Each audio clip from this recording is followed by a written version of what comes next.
So I'm going to do a quick intro to Vitaly because he's just told me he's got 388 slides. So we could be here a long time. You'll see me over there waving wildly as he overruns. Vitaly and I have known each other for a long time. A few years back, I approached him about publishing a book about accessibility. And at the time, that was kind of a big risk because it wasn't a subject which was well known and not many people were into the idea of buying books about it. But Vitaly very kindly took a punt on it and gave it a chance. And we published it. It got good reviews. It did pretty well. And then a year and a half later, I got a call from Vitaly and he said, "Hayden, I've just read your book. It's pretty good." And then we did another one. So I'm really, really pleased to invite Vitaly to the stage, who's going to talk about HTTP2 and do a case study of the new smashing design I've had the pleasure of working on myself as well. So please do a big round of applause for Vitaly Friedman.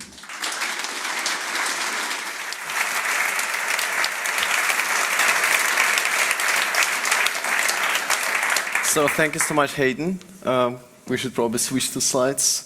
Yeah, this talk today contains many pictures of cats. And to be specific, I don't know if you will find all of them. It contains at least 30 pictures of cats. And there is a good reason for it. I will actually go into details about why and what and so on. But first, I think it's really important for me to say one thing here. And it's my, 7th year at this conference. It's kind of ridiculous, to be honest. And I remember vividly the first talk that I gave here at the conference. Different venue, different people, and everything was different. But I remember this day because I met many people who I'm actually still sticking with today. So I met Leah Veru, who was giving her second talk of her life here at the conference, and also met Marco, who is a good friend of mine, go to Croatia all the time. And this conference has been very, very important to me, so I'm very pleased to be back, and I hope that you make connections like I did 7 freaking years ago. That was so long, so many years ago. And today, of course, I want to talk about something that's been bothering me for like 1.5 years, because we've been working on this project for a long, long time. And initially it was supposed to be all about HTTP2, but I thought that maybe we could actually expose it a little bit and go a little bit beyond that, looking also on the design side of things. So the first 30% maybe of the talk is maybe more on the design UX side, and the second part is all technical HTTP2 performance and stuff like this. And it's a little story of a Big Bang redesign. All right, it's been a big, long thing. Oh, I don't want these slides actually. But it was a long project for us because we had to move from this towards something new and different. And there was a good reason for it. And so through this series of iterations, we made a lot of mistakes and we learned a lot of lessons. And we got many angry people who hate red. How many of you hate red? Who doesn't care for red that much? Who is like, I just don't like to raise hands in the morning? Okay, there are a couple of people like that. But red has become very, very important for us, and there is a good reason for it, so I want to go into details on it. And so this talk is based on kind of structured into 4 parts. We talk about process, then front end, then back end, and then a little bit of to-do and stuff that we need to solve still. So first, let's take a look at the process and the actual flow that took us from where we were to where we are today. And we had the main problem, and that problem was basically, I think, quite familiar to most of you, because this problem has been, it's everywhere. Every single publisher has this problem. And it, of course, has to deal with ad blockers. Now, how many of you use ad blockers? Yay, good for you. Excellent. Well, to be honest, I'm using one as well, and there is a good reason for it. It's not because, we mean people want to kill publishers. It's because of security, because of privacy, because of speed, because of performance. That's really, really important. But for us, it was kind of a big deal. We had to react to this. So we started doing something like this, where we plug this little note saying, hey, we use ad blockers as well, but, we get to keep the service running. And at the same time, we realized if we want to kind of present ourselves and present our products, well, this is the only thing we could do, right? Having this little hint. Ooh, that was unexpected. Okay, I have to do it here. Having this little hint, right, featuring our books. But it didn't display? Oh, I tried so hard. Okay. All right. Okay, this is not my day today. No, that's, oh, it's absorbed. No, it does work. Okay, it doesn't matter, really. Yeah, I just have to mirror, I think. Doesn't matter. But the problem was, this was not prominent enough, right? And so this thing wasn't really helping us much.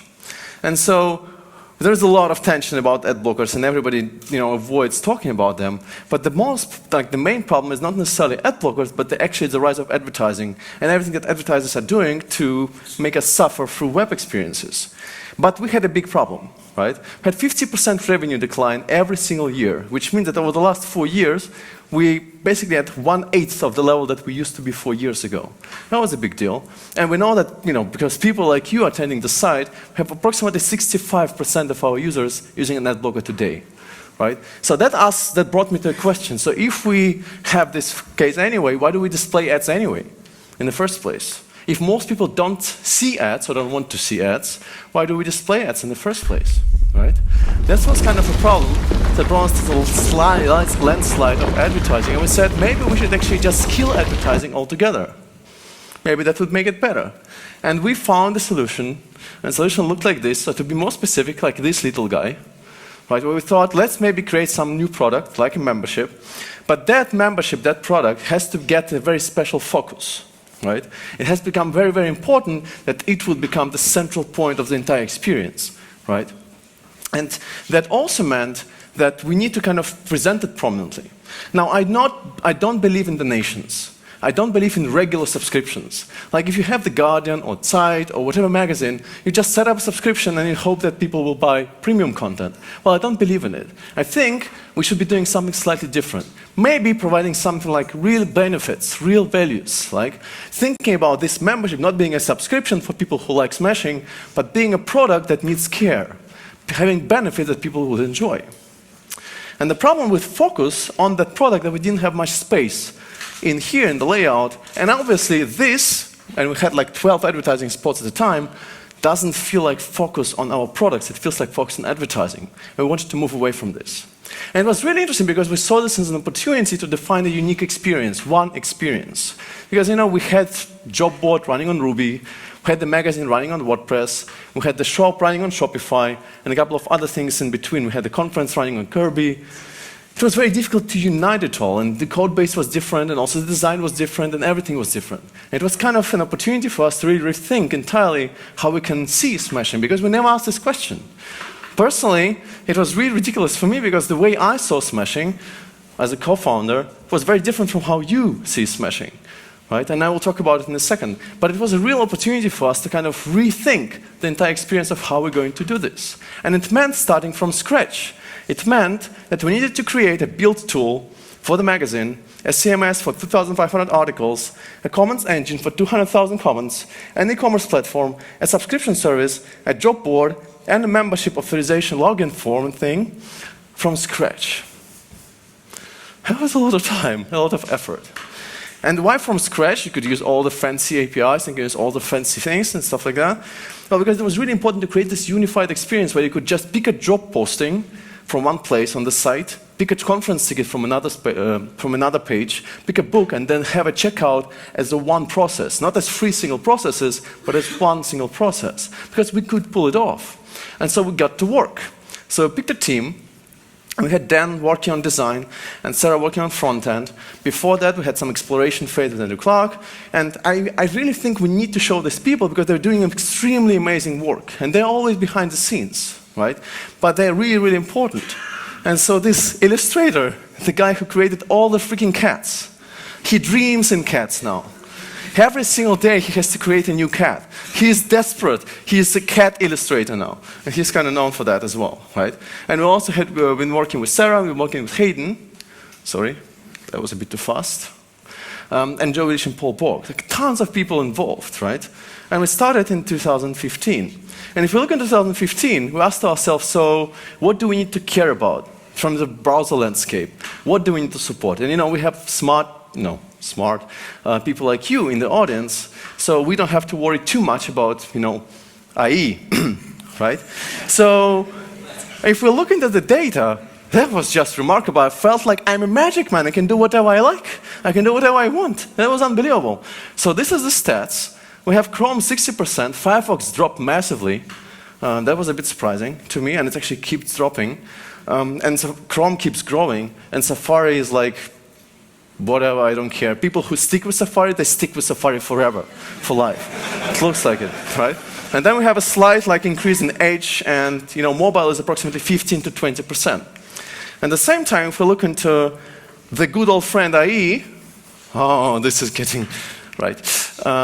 It wasn't a big deal, right? IE 11 is dropping, and IE Internet Explorer is dying. That was pretty cool. But that's not quite true, because there is one person in the world that keeps annoying me every single year, coming to the site with the user agent of IE 666. And that's not a joke. I will find that person, but it really skews my data in the stats, right? Because there's a little spike with one person using IE 666, right? So that's really super annoying. But we actually, we got to research. We asked ourselves, so what do we need to do? What is the point of how we should be, right? Should it be more formal and serious? Should it be very different and playful? And I always saw Smashing as being this kind of well-respected, serious publication people trust, right? And when you think about trust, you don't connect things like friendliness or playfulness or quirkiness with it. And when we start doing research and ask people, so how do you see Smashing? They started talking about cats. Because, we had this cat following us around at our conferences for quite some time.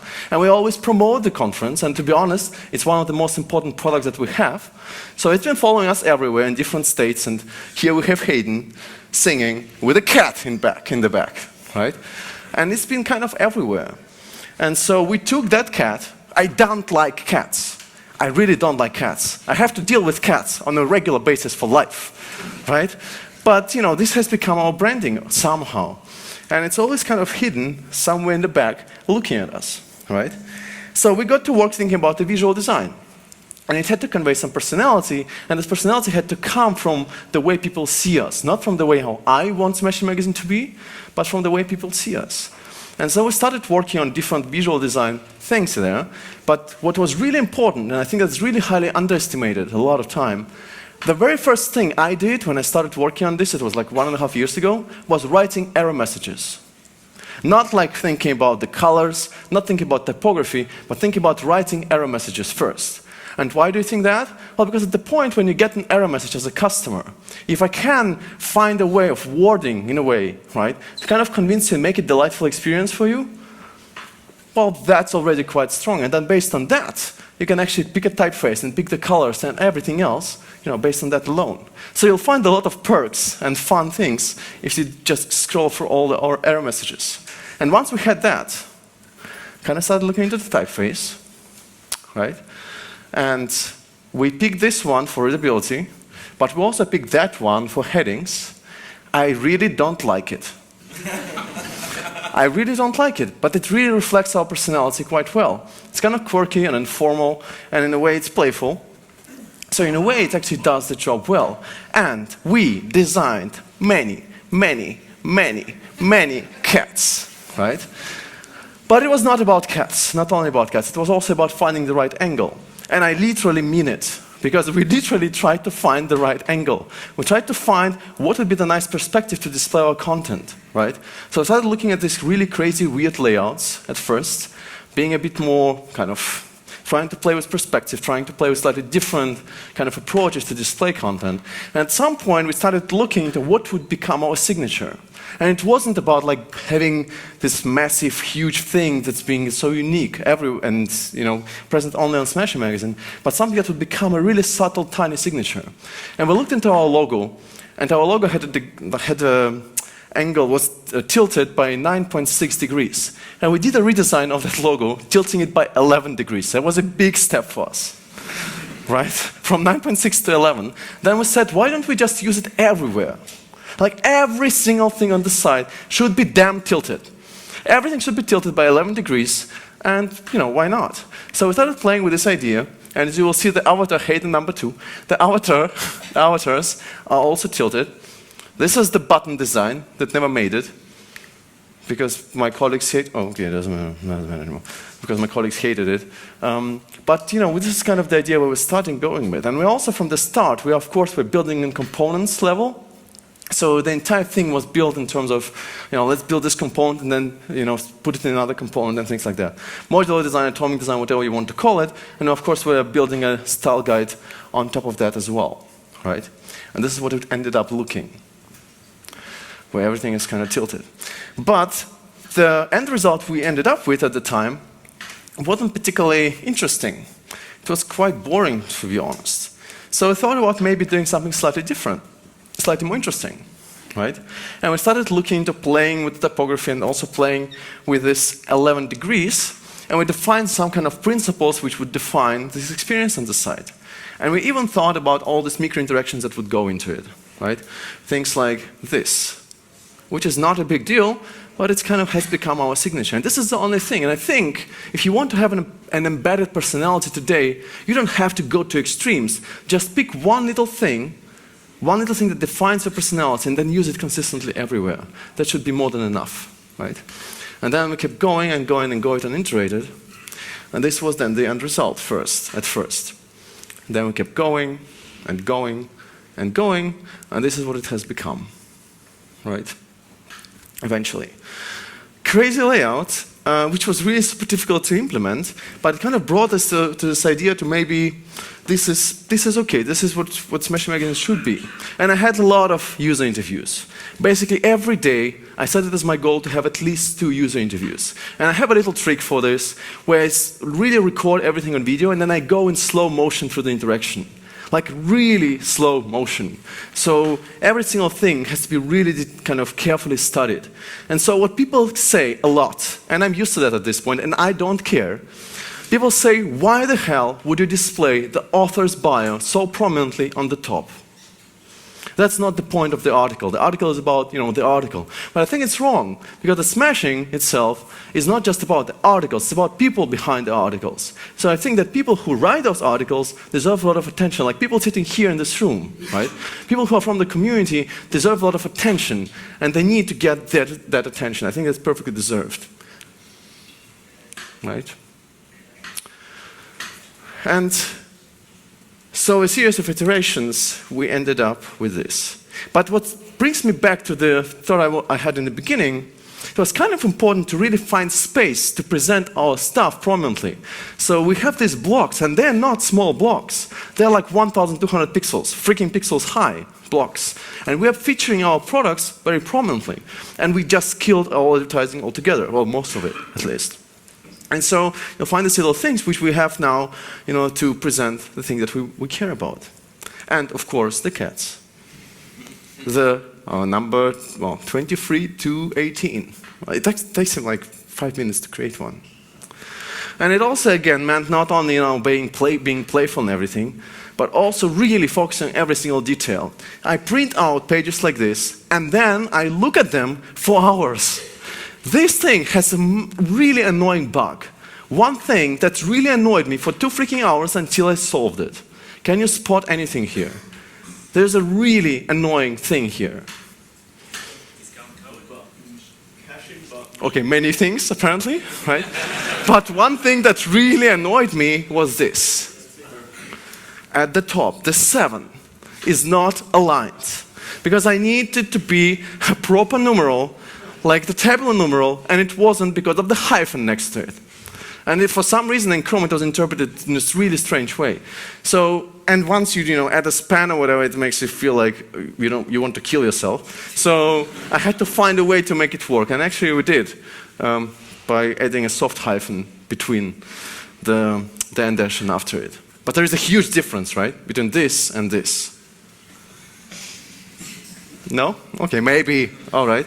But then you also want to be focused, right? So you set up a new GitHub repo or new GitHub branch, and you say, I want to take care about conference page adjustments today.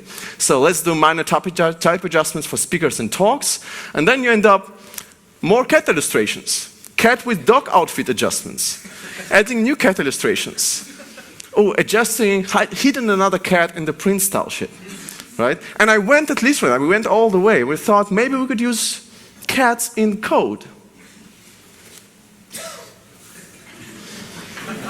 I mean, we could, right? The problem is, if you look into emoji, there are many different cats, right, in emoji. So you can't just use one. So it introduced some kind of inconsistency because different developers are like, right. So, and of course we're using BAM, right? So it's like cat __ tail something. That would be a bit weird, right? But we did something else, which I felt at the time was actually kind of made sense. So because we have a navigation icon, you can of course go ahead and use the hamburger icon in order to display it, right? Which brings us to the front-end side of things, which was actually really, really exciting because we could do a lot of stuff and experiment because, again, of the browser support that we had to provide. And one important thing was to not think about media queries first. I tried to avoid as many media queries as possible, right? It literally meant maybe we can pull off creating the entire design without media queries. And not because I hate media queries, but because the maintenance for media queries in responsive design takes a lot of time. So I thought, maybe we can make it better or different, because there is always this thing that kept annoying me. And this comes actually from Michael Rittmuller from Australia.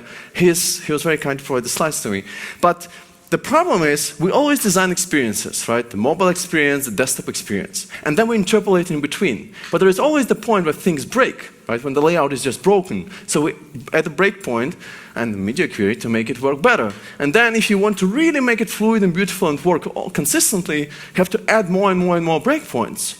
And I really felt uncomfortable with it, because if you actually put it on a scale like this, right, and you have kind of optimized tablet view and optimized desktop view, but then in between there are these red areas, they just break. Like if you can see at the bottom, like things are not perfectly aligned and the typography is a bit off, and so you do what? Well, right, you add a breakpoint, and then you add another breakpoint. That takes too much time. That's not efficient. So throughout all the techniques that we use, we try to avoid media queries as much as possible. And that meant, for example, building layout in a slightly different way. So again, looking back, this is the layout that we were having. And that was not easy to implement. How would you build this? You will have to float a couple of things here and there. But it turned out to be quite difficult, because if you start floating left and right and use clear both and stuff, it will be easy to end up with this layout, but this is still not this layout, right? So Sarah, who was implementing it, at some point said, I give up. I don't know, I asked Leah, I asked everybody, I don't know how to build this, right? And then we thought hard about what we could do, and then came up with an idea. And it was really important to kind of not just add some spans somewhere, or divs that would actually make the visual experience as we want. And God forbidden, use JavaScript for layout. We would never do that, right? I mean, you could do that, but we would not do that. And it was also important to have this kind of semantic order where you have the article, and then you have a summary on the right, and then you have the content, and then you have a bio as well. But the bio is easy, you can just put it on the top with Flexbox, order -1, but the other things are kind of slightly more complicated. So if you want to build this, this is what you would end up doing. You have the sections 1, 2, and 3. So you don't float number 1, you just keep it on the top. Then you float section 2 to the right. You float section 3 to the left. You pull sections 2 and 3 up by applying negative bottom margin. Then you push section 2 back down by using top margin. And then you create pseudo element inside section 3 in order to create space when 3 overlaps with 1. Right? That's probably what everybody would have done, right? I guess. But there was a problem, right? Because whenever you have overlapping elements, you end up with the problem that you can't select things, so you can't click on things, right? You can, of course, play with that index and stuff, but it wasn't really helping us. Until we spoke about it at the conference, and then this guy said, I have like 5 minutes of debugging, and like, couldn't you manage it in 2 months? I don't know. But he's like, oh, here you go. Just replace margin with padding and you're going to be done, right? So if you change section 1 to use margin left 42% instead of padding, and then change the width to 58% instead of 100%, that works, right? Then both items will be selectable because margin doesn't affect the selection of elements below it like padding does. I had no idea. It took us literally 2 months to solve it, and all kind of dirty JavaScript hacks. And links on top of links. Don't get me started. That was just disgusting, right? And he's like, whatever, I don't mind. Like 2 minutes, 5 minutes, no problem, right? So that was really, really nice, and it's kind of solved. I also had this breaking out boxes. So you probably have it as well. You have a container which has a maximum length for optimal line length for text size, and then you have this breaking out boxes. Basically, if you abstract away from this problem, it becomes this problem. You have this container, you have an image breaking out. And there are, of course, a couple of techniques to do this, right? So One of them would be, I don't care, I want to have my life. I don't care about front end. I'm going to do this. I'm going to break out of the article, plug in the image, and then I'm going to reopen the container and call it a day and go home and drink. Right? Please don't do that. Right? It doesn't feel right. So what we can do then, we can release the child element from its container, but we just need how much space on the left and the right we need in order to push it on both edges. And this is where we can use calc. Right? If we want to do this, we need to understand like how far do we push it on the left, how far do we push it on the right, the content and the container and the content inside, and then we're kind of done. So we just need to subtract half the container width from half the viewport width, and we will be done. So if we have this here, right? So we have the container for the content, then we have the image that has to break out. So how much do we need to push on the left and on the right? Well, if we take 50% of the available viewport width, right, and subtract 50% of the parent, then we have exactly this space. And then we know how much to push on the left and on the right. I think that this is kind of, maybe this technique is familiar now. But we ended up not using it. Because, you know, whenever you start using VW units, you end up with a fancy viewport, like the scroll bar thing, the scroll bar problem. When the height or width of the initial containing block is changed, they are scaled accordingly. Note that the initial containing block size is affected by the presence of scroll bars. This is from the spec, and apparently whenever you're using VW or VH, it does not account for the scroll bar, which is super annoying. It's like box sizing border box all over again, just now with scroll bars. Super annoying. So you can actually fix it. Oh, right. Of course, with overflow X hidden, but don't do that, right? I mean, this is for people who just go home and drink after 5 p.m. Please don't do that. That's not cool. You can make it a bit better. How? Well, you can just say left, right 50%, and then margin left minus 50 VW, margin right minus 50 VW, and you're done. It works consistently everywhere. But it can be better, because you can use grid for this. And I had a lot of fun with CSS grid layout in very different ways. But one thing that I think is really highly underappreciated is that you can give names or labels to grid lines. How many of you have played with CSS grid already? Or have implemented it in production? 1.5 person? Okay. Well, fallback is another story. We can talk about it a bit later. But it's really super easy. It makes so many things much easier to do. So if you have this, let's say, if you frame the problem a little bit differently, you could say, okay, let's take a look at the container, right? So we can say we have the content which lives in the middle, and then we have a kind of the outer edges on the left and on the right. So what we can create is, on the entire article, we can create a grid with grid template columns, which we're going to have 3 columns, right? Like the one on the left, the one in the middle, and the one on the right. And the one on the left is growing automatically without media queries from 1M to 1 fraction unit. 1 fraction unit is like flex 1. Think about it like flex shares. You can think about it in a similar way, right? So we have one here, this one. And then we have another one, this one. And then we have in the middle min-max between 0 and 40. If you don't know min-max, it's basically like it allows you to grow automatically from 0 to 40 at this point, but you can of course plug in any values you like. But what's really cool is that you can plug in the labels for those grid lines. So you can have full start and full end for the entire container, and then for the main, like the main area, you can have main start and main end, right? And then in your CSS, you're basically creating this, right? And in your CSS, you can just go ahead and say, you know what, the article body and everything inside it is going to go in the grid column main, and this image that I want to break out is going to go in grid column full, right? So the image is going to take all the space, but the actual content is going to live inside of the body, which is going to live in main. Does it make sense? Right? And you can apply these kind of things everywhere, because this is real fluidity. You can do a lot of stuff with this that you can't do with other things. For example, this is the trivial case for that, right? But if you wanted at some point to pull that thing into another container, it would still work just like magic. You don't have to adjust the viewport width unit or viewport height units. It's just going to work. So it doesn't matter where you put it, it's still going to scale and respond accordingly. If you want to change it like this, it's going to work the same way.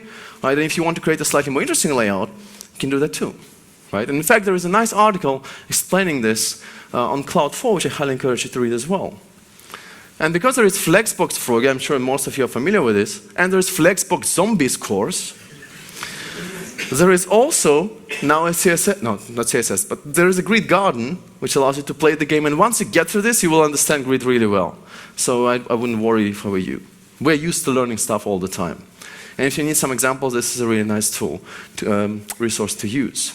But again, coming back to this idea of having no media queries altogether, in that case, that layout problem did not require any media queries at all. It would work anywhere. But you can take it to the next level. When it comes to fluid sizing, and very often we talk about fluid typography, like having font sizes scale up and down according to our intent. But you can take it to anything, any other component as well. Essentially, it all boils down to this problem. You want to scale up and you want to scale down beautifully. So it really scales without you having to plug in any extra CSS or any media queries in the code. So if you want to scale up and down and keep all the proportions intact, without making changes for every single component, creating this beautiful system that just scales as you want, you can use this really good old trick. I think that most of you are familiar with this, where you have a component and you're putting a RAM unit in terms of font size on the component, and everything inside of that component, the subcomponents, let's say, think about like a button and the padding inside. The button, the font size is going to be defined in RAM, right? But the padding inside of it is going to be defined in M. So if you change the RAM size on the body, on the root of the component, right, the thing is going to scale up because of the cascade. That's not a big deal, right? So you can really easily create things like this where things just scale. You change the font size on the root and then it scales everywhere. But this is not quite what we want, because it basically means you just scale up whenever you need and you scale down whenever you need. But very often in responsive design, we want this. We want to start scaling up in a certain way, in a certain width, and we want to stop scaling at a certain width. Right? It's not just let's scale infinitely, right? The same way, like we could potentially say, let's just put font size 2VW on H1, right? But then it will become really small, and it will become really huge. That's not always what we want, right? So if we want to kind of adjust it, we need to think a bit more closely about what we're doing here. And that gets a bit complicated, because this is essentially what you want to create if you want to create a modular scale, right? If you want to define this curve, you're going to end up with this formula. I mean, many of you will be familiar with math. I studied computer science and math, so I really like it. But this is probably not solvable in CSS. That's kind of difficult to solve in CSS, right? Because again, think about every component that you're designing today, and you just define the responsive behavior as a curve of that component, and then just going to scale up and down beautifully, not just according to the viewport height and width, but really according to your formula. That would be magnificent, right? So you could go ahead and try to solve it with the slope, and where you have the x being the current viewport width, and the y-intercept and resulting font size being the y, or more specifically solving this, which is a bit difficult in CSS, actually. But you can do this instead, right? Where you can say, well, this is what we've been doing in the past. Where you can say, well, we're just going to use this modular scale with RAM units, and we're just keeping the scale. But you can also use calc. And if I'm going to look into the code shortly, but we're using calc a lot for everything, which also means that we need to use CSS containment, because layout and painting cost time. But we use calc pretty much on almost on every single component, right? And you could go ahead and use this kind of fancy things with calc. We just need to find the right slope, need to find the right intercept, and then it defines this behavior. And it's not going to be perfect all the time, but more often than not, it does the job well. But of course, you can also simplify it by just using this formula. I mean, I think I showed it before, where you can say, I want to grow from a specific range, in a specific range, in a specific way. So I have a minimum font size, and I have a maximum font size. It could also be padding, it could also be height, it could be whatever you like, right? And then I want to grow between 400 pixels and 800 pixels. It's a tough formula to understand, but there is a lot of stuff like this in our code as well, right? And for example, you can apply it to line heights as well. Because very often you want to have kind of a tight line height on a small screen and really a bit larger line height on a large screen, right? And you can do this in the same way, where you have the CSS log technique, where you want to grow from 1.3 to 1.5 without having to plug a media query every now and again. So what do? Well, I just say, okay, let's just plug it in the formula. You have the minimum being 1.3, and then you have the difference between the maximum and the minimum, and then you multiply it with the factor of what is left to grow over, and you divide it by difference between the minimum and maximum height, width, right? And so you end up with this. You can, of course, use media queries, but you don't have to. And of course, I mean, the way to see it is using calc all the time to calculate just the right thing at every given time. And it also means that you can create all kind of really dynamic layout. You can expose this idea and expand it for padding, for sizing, for width, for height, for margins, for anything. And in fact, that's exactly what we did. The only thing you need to know is sometimes you want to turn it on, sometimes you want to turn it off. So initially the idea was, what if we put font size in calc on HTML or on body, right? So if everything inside of the page is defined in M units, which is going to grow beautifully as you scale up, you don't have to use media queries at all. It's just going to grow automatically, naturally, right?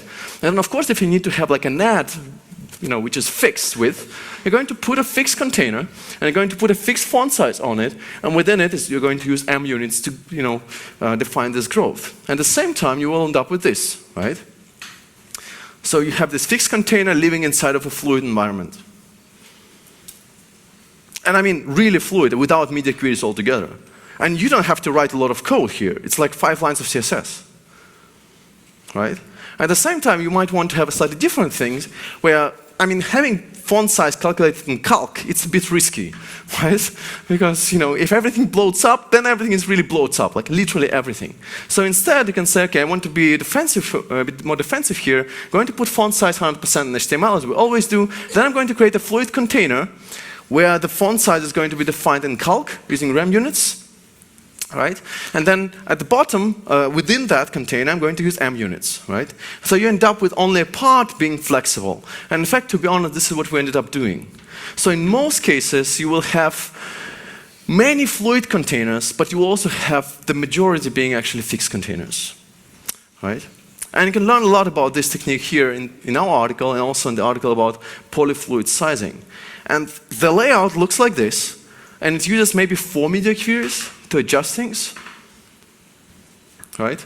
So we start very small, where everything is narrow, and then you have the image growing automatically. There are no media queries, it's just growing naturally. The text font size grows naturally, the padding grows naturally, the margin grows naturally, the headings and the line length underlines, because we're using those fancy line length underlines, are growing naturally, because it's all defined in calc, right? And that, of course, means if you do this all the time, it's a bit noticeable, so we had to use CSS containment, which I'll get into in a second, in order to make sure it doesn't calculate too much, doesn't consume too much memory. But this is not that hard to build. Like, think about everything just growing automatically. The navigation on the top, the icon, the padding on the button, and the topics, everything the same way. There are no media queries involved. Almost no media queries. I mean, we have tons of media queries. But for specific parts like this, not. So for example, you'll find things like H1 font size in calc, button padding in calc, thick caption line height in calc, and things like that. And these are like magic numbers. You just experiment and play, and you add viewport VW or VH, and very often you might end up with using Vmin or Vmax, depends on what you want. But we also use VH quite a lot, because we want to make sure that we're displaying this navigation at the top always. Well, as much as we can. Right? Now that's one thing. Oh, that's the wrong one. But of course, because there are so many calculations, you need to think about CSS containment. How many of you have heard of it? Really? Okay, CSS containment. So there is a contain property, which is a primitive in CSS, which allows you to isolate style, layout, and paint. Right? So you can say, I don't want to paint this, or I don't want to calculate layout for this yet. Right? For example, think about off-canvas navigation. You don't need to paint it. I mean, not literally on the screen, but you don't need to create it in the DOM and calculate the exact layout for it, right? Because it will actually appear later. So you can use different properties for it. So you can use content strict and content paint. For example, if you want to offset or offload third-party scripts, of the rendering of the third-party scripts, off-screen modules, or if you have, let's say, container queries, which we're using in JavaScript as well, you can go ahead and say content strict, and then it's not going to be painted until everything else has been painted, right? I mean, if you're using a lot of calc, you might want to think about using this as well. You might ask browser support. Well, Chrome and Co, and it's coming in Firefox, right? I mean, at this point, I don't know if I should mention Edge or not. Probably should, of course. But I don't know what they're planning or not. So you can read about this as containment a lot. It's just a property, but it's really, really helpful one for this kind of stuff. For example, again, this navigation we have at the top, that would be very difficult to pull it off. Like, I mean, it's not a big deal here, but it would be very difficult to pull it off without CSS containment. Another thing that was really important is accessibility. And in the beginning, it was not about adding accessibility, it was about keeping things accessible, right? And so we have, of course, this fancy, like regular things like skip to main content. There is nothing groundbreaking here.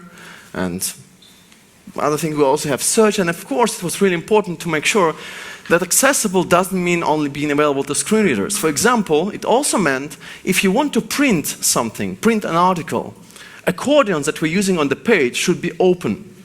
Right? They should not be closed, because we have, let's say, accordions, the summary and table of contents, and they're closed by default on desktop view, but we don't want to just display none them, or just invented the verb. We don't want to display none them on print page. Right? On print page, they had to be displayed, so we need to open them. Things like that. And I will get into the architecture, the JavaScript side of things in a second, but it was really important to have this kind of placeholders and have this kind of backup and fallback, because it was all based on Preact, and we had a lot of stuff that we had to deal with in terms of like initializing faster and so on and so forth. But it was really critical that at any given point of time, the article page, the entire article page, should be accessible and visible without having to load JavaScript, right?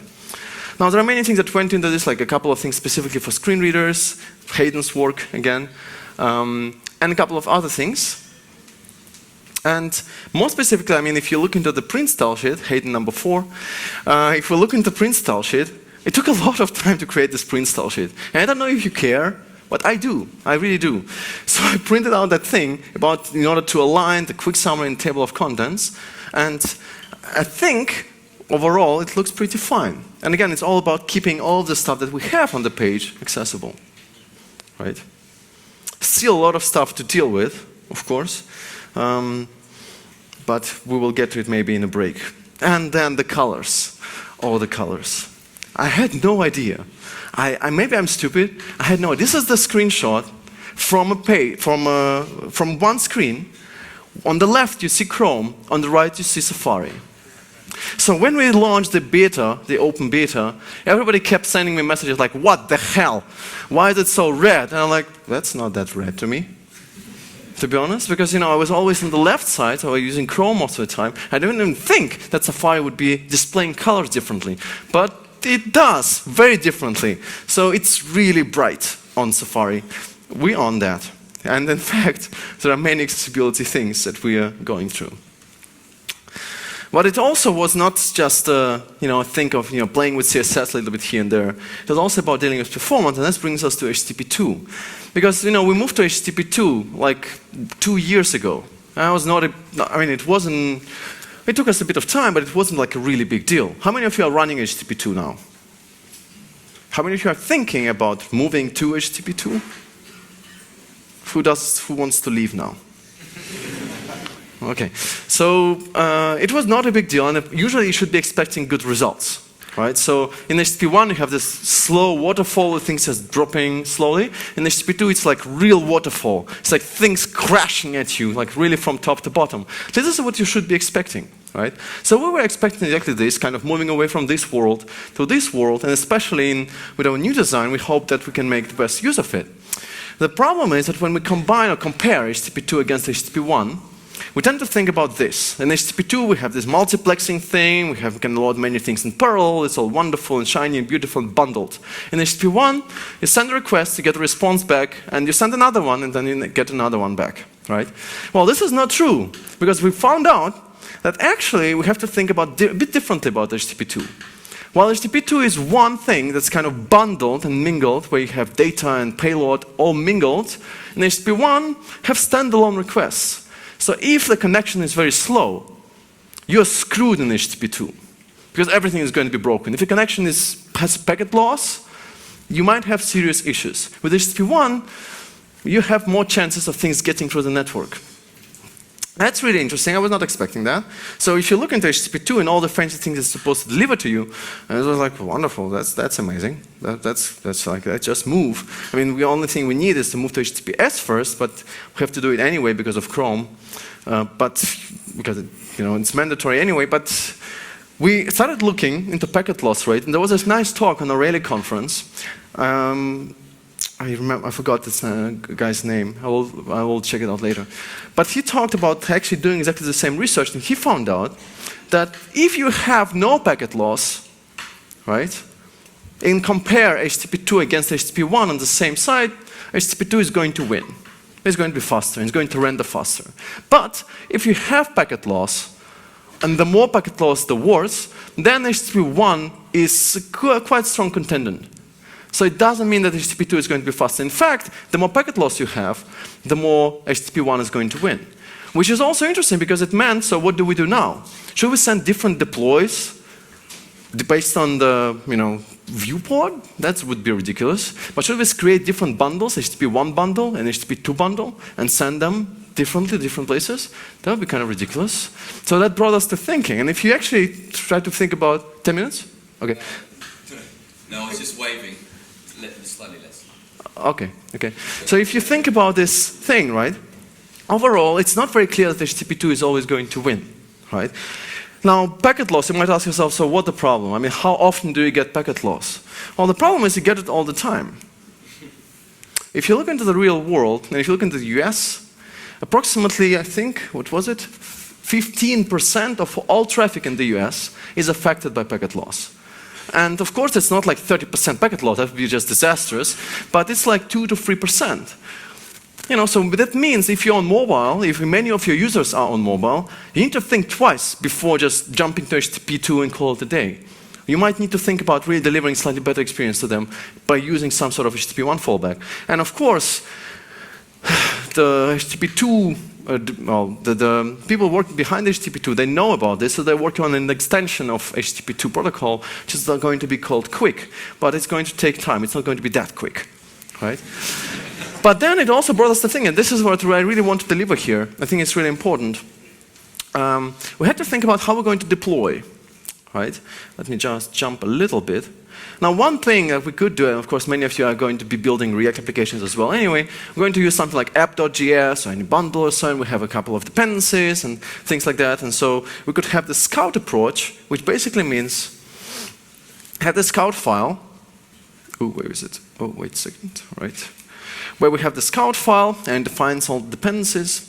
And then we want to keep assets highly cacheable, and we also want to prompt changes to those assets to take effect quickly. So we're going to create this file, the scout file, and we're going to have a short cache time, and it's going to live in HTML, right? And so every time we have an update, well, the browsers are going to trigger, they're going to notice that the scout.js is different, and then we're going to propagate changes. So why is scout approach instead of just loading version files with script text in HTML? Well, because you can go ahead and deploy changes in CSS and JavaScript without requiring a redeploy of all HTML pages. And there is no need to re-download HTML. Now, it was important for us. Why? Well, the reason for that is the architecture that we're using. So, okay, maybe I can show it later. So the thing that we have is we have basically all articles, all speakers, all talks, all workshops, everything stored as markdown files. These markdown files live on GitHub, right? Now, whenever we make a change to markdown, we have a bundle routine and we have the build routine that basically pre-bakes HTML, pre-bakes everything and pushes it directly to CDN. Whenever we make a change in an article, we need to rebuild this article. It's not like we're going to serve it from database, because we don't really have a database at the point, right? So it means that build performance is very important to us. That means that redeploying is also very costly to us. That means that we want to avoid re-downloading of HTML as much as possible, right? Because we don't want to rebuild things all the time. It takes quite some time to actually rebuild things. And so we asked ourselves, so how do we going to serve content then? Because HTTP2, everybody says HTTP requests are cheap, right? So of course we're using all those components. So we have, I don't know how many, 70, 80. So, and of course corresponding 70 or 80 CSS files. So let's just, 70 CSS files. Link, rel, article.css, pagination.css, dropdown.css, and all the way. Let's make use of HTTP too, right? Well, it was a really bad idea. Really bad idea. Initially we thought maybe we could just use the Scout with many small packages, but there's of course a big problem with it. And I think that I don't see many articles talking about it. Packaging is very important. Bundling things is very important. Compressing things, of course, is still very important because there are issues with sending many small JavaScript files to the browser. First, and CSS as well. First, the compression of a large package could benefit from dictionary reuse because of gzip, right? And if you're using broadly the same thing or softly the same thing, whereas small separate packages will not. And on the other side, browsers just have not yet been optimized for such workflows. Still. So you will end up with browser runtime costs. If you want to load 70 compressed CSS files all the way, that's probably not the best idea. So what do? Well, you can do the same thing, but instead of having like dozens of small files, you bundle them into 5 to 10 bundles. And you can bundle different way. You can bundle by frequency of change, like libraries, utilities, application. You can also bundle by frequency of change, right? Where you can say, I want to have files which are changing a lot, or files that don't change that much, right?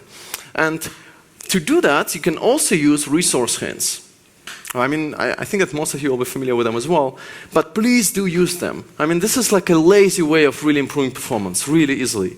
So you can have all the things like prefetch, not pre-render because I think it was deprecated, but DNS prefetch, and pre-connect, and preload. I'm almost done. Yes. But the thing is, really, please do use preload. That was really, really nice because you can have, especially like if you're running like Angular or React or whatever, because you can really preload late discard critical resources quickly. So what does it mean? For example, you could do this. If you have some late JavaScript and you want to define priorities, say, well, this file is very important to me, just use link rel preload and then define the script. And you can also use it for audio, fonts, and stuff like that. And in fact, for web font delivery, this is kind of the easiest way you can do to improve performance today, I think. Just loading web fonts using preload, right? But this is really cool. Like, this is real magic. Because you can also say, like, in the past, this is really dirty. I have to tell the story. Because Gmail, for a while, was using this really interesting and unusual and suspicious technique where they had a lot of JavaScript, and that was kind of really difficult for loading, like parsing and everything took a lot of time. They said, well, we can just download the entire JavaScript as plain text and then execute it on demand just by using eval. Right? And there is an article from 2009 on startup latency. You can Google HTML5 startup latency. I don't know if they're still using it, but this is the idea. Now, that was a tricky thing that they decided to do, but you can do the same thing reliably today in browsers using preload, where you can say, I want to request the fetching of a resource because I know I'll need it, but I don't want to execute it yet. So I want to fetch it so it's ready for me, but I'm going to parse and execute it whenever I need it, so whenever I add it to the body, for example, right? And you can actually literally do it with like 7 lines of JavaScript. Even better, you can conditionally load resources and lazy load them without having to use JavaScript. Because you can say, well, you can also add media attribute, like media queries, on preload, on link rel preload, because it's link, you can misuse link in any way, right? So you can say, I'm going to load the map PNG up to 600 pixels, and from 601, I'm going to load the JavaScript. Preload support, getting there. Safari is always the same. This is prefetch, sorry. Prefetch, preconnect. Preload is getting there. So Firefox is coming and Chrome and Co supported already. And then finally, one thing that's really did help us, and this is what we're playing with now, is progressive loading of CSS, where in the past we used to do this for a while. We just combine and pack all of the CSS in one and then hope for the best. And then we said, no, that's not good. We need to use critical CSS and load CSS conditionally and stuff like that. So we're going to use this kind of smart logic for it, where we put critical styles first and then we'll load full CSS later. What seems to work best, at least for now, and according to our tests, that was unexpected, if we separate it, but not only that, you put all the CSS files right before you need them. Right? So right before article kicks in, you put article CSS. Right? And again, remember, it's not just drop-down CSS and breadcrumb CSS. They are bundled. Right? And so then you have everything related to comments coming right before comments. And it's really remarkable because it really brings you significant perceived performance improvement. So you end up with this, on the left with progressive CSS, on the right without. And it has to deal with the fact that normally, of course, you need all the CSS to render the page. But if you just display kind of load enough CSS to render a block and have everything needed to render it, browsers will actually render it. So it's basically the same connection. It's done, just the difference is on the left you see these components basically appearing one after another, while on the right you see everything just coming together. Right? Oh, there's so much stuff I have to tell you. Not today. But just to wrap up, I think that every time throughout the day, like it's been like 1.5 years of work, and actually it's open, like if you want to play with it and take a look at the infrastructure and stuff, we are in open beta still, and we hope to launch very soon. So if you go at next.smashingmagazine.com, the GitHub commits I sent yesterday are there today, should be. So that's a lot of fun. Please play with it if you want. We're looking forward to your feedback.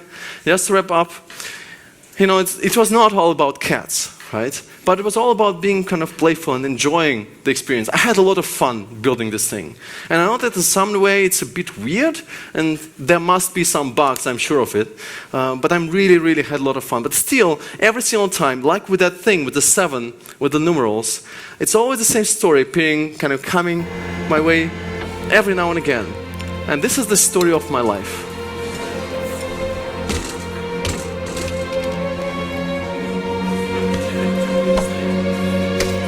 Just hold hands. 20 more seconds.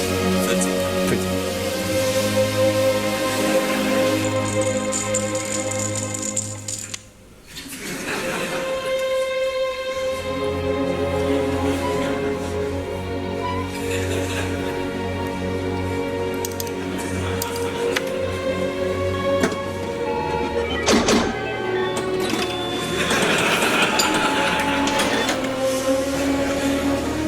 For designers,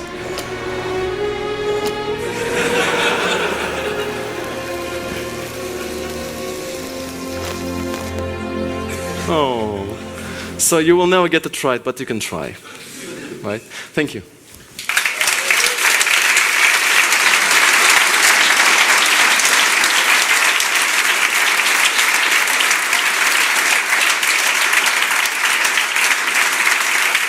Thank you, Vitaly.